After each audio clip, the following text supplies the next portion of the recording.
Hello class and Professor Rosati. My name is Malcolm and I will be doing an experiment that demonstrates surface tension. What I've got here is a wooden skewer.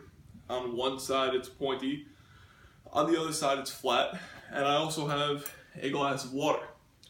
Now I'm just going to dip the flat part of this skewer into the water, and if you could bring the camera closer, my lovely camera lady Jessie here.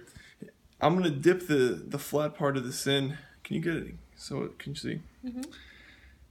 And you're gonna watch the water kind of suction up to the flat part of the skewer. This is because water molecules are dense and attracted to one another, and they work together to keep the air from infiltrating the surface of the water. So when something is gonna poke into the water, it naturally makes the smallest possible connection to the bottom of the, in this case, a skewer. So really, in conclusion, it's a very simple explanation.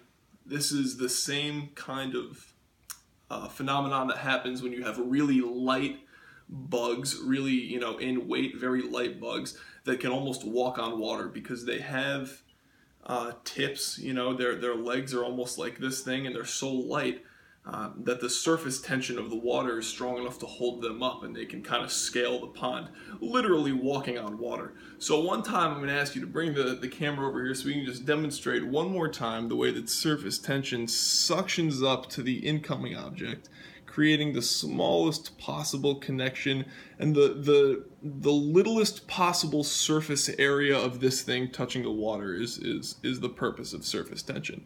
It creates almost a barrier between the oxygen and the water. So now, again, I'm Malcolm Barrero, and I hope that you've enjoyed my demonstration here. This has been a physics experiment for Professor Rosati's Practical Science of Things MEC class. Thank you very much. Appreciate it.